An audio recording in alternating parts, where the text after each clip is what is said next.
Okay, who are you and where are you from? Well, my name is Tony Martin Blank. I'm originally from Pasadena, Hollywood, California, and I'm out here in the beautiful city of Barstow. And you told me you were an artist. Yes, I am. As a matter of fact, I'd like to think of myself as one. I practice in a lot of media. I used to do fashion way back when.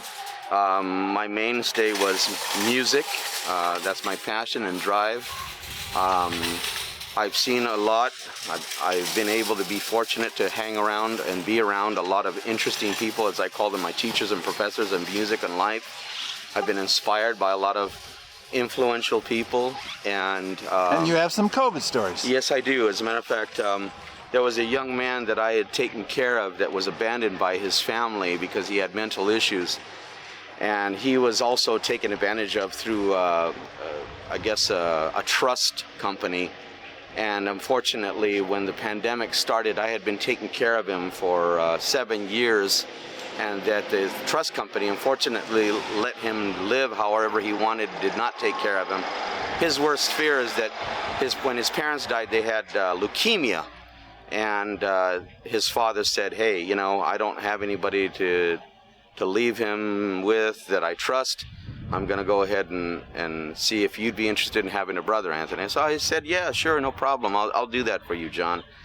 And he had leukemia, and then because of the pandemic hit, he stayed at home. He tried to do whatever he could to try to relieve himself, but he was in stage 4 cancer.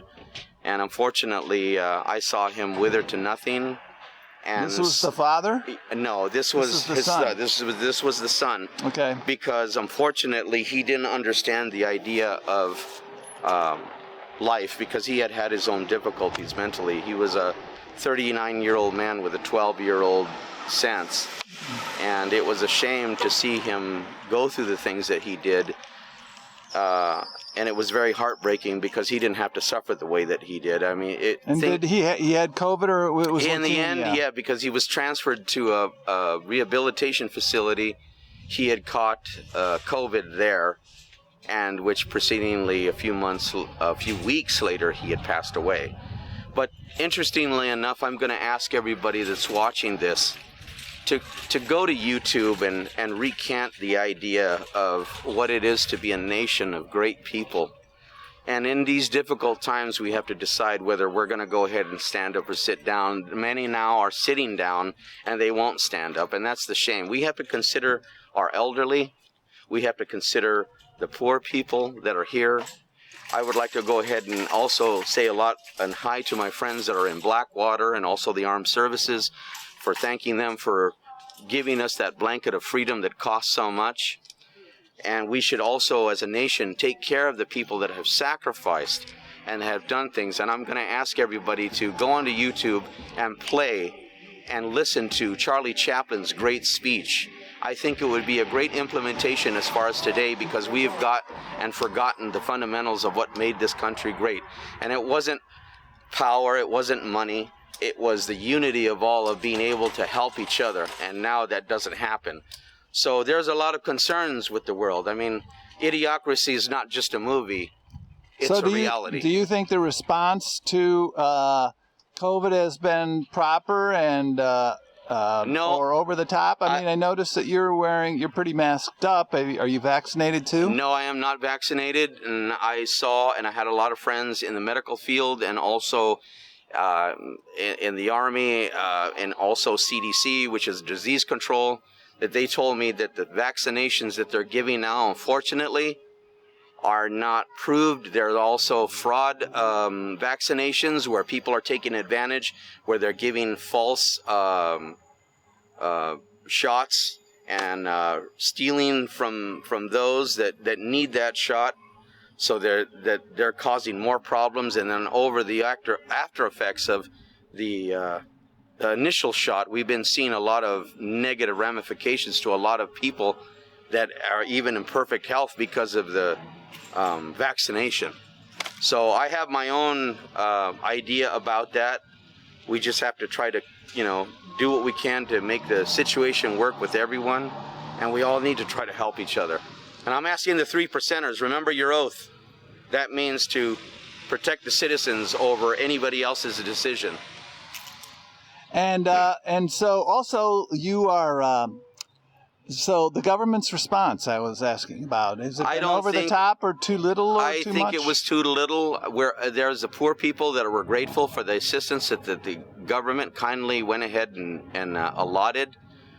But it's more than money. I believe that if we can go ahead and again recant that idea of that great speech by Charlie Chaplin, we'll realize what's important and what's false.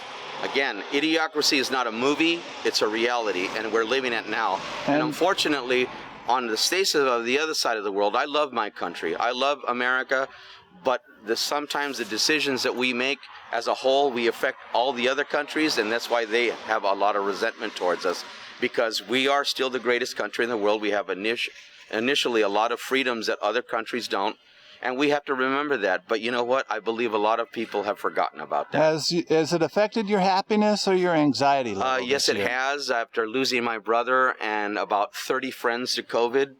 Your brother died from COVID? Yes, he did. He initially, as I remember, I told you that he had leukemia. Oh, I see. And then, unfortunately, that exacerbated the situation where it made him compromised, as other people. But, you know, there's a lot of young people that think they're going to live forever, but they're always doing foolish things. I guarantee you when they go to these places or wherever they go that they're contracting STDs, and that's not even half of it, because of the decisions that they're making of this innate immoral freedom that there's out there. If we make God first, things will get better for everybody. Has anything good happened to you this year? As your friend said, he had... Right. I've been blessed with a child. I'm very happy about that, but I'm still concerned for her safety and her future. And I'm concerned for the safety of the elderly, because then again, a lot of people take the elderly for granted and put them away, stock them away, don't care about them. You know, what about the elderly that had to go ahead and live through this pandemic, who were already having hard problems and then basically had to starve themselves or go without because they were so afraid to go out?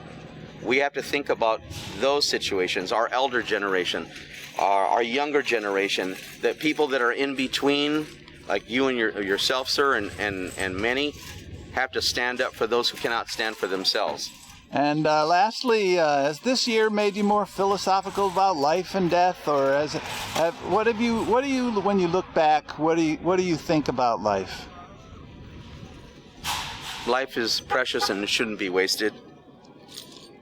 And I've seen a lot of difficulties. I've seen a lot of horror. I've experienced a lot of pain and suffering through losing family members, wives, children. But you know, ultimately, when I face my fear, I face it with faith. And also I face it with the idea of that it's not so much the unsurmountable amount of mass that you're facing, it's what you're protecting behind you.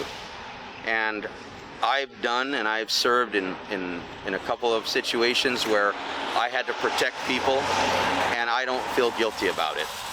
And as I see it, again, I'm going to ask everybody to recant the idea of Charlie Chaplin's great speech. If we were to live that, things would turn around immediately. God bless everybody, and God bless America.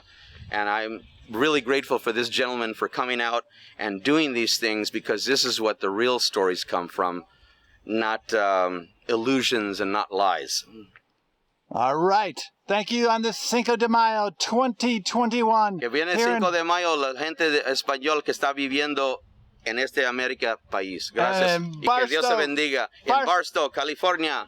Thank you. God bless you.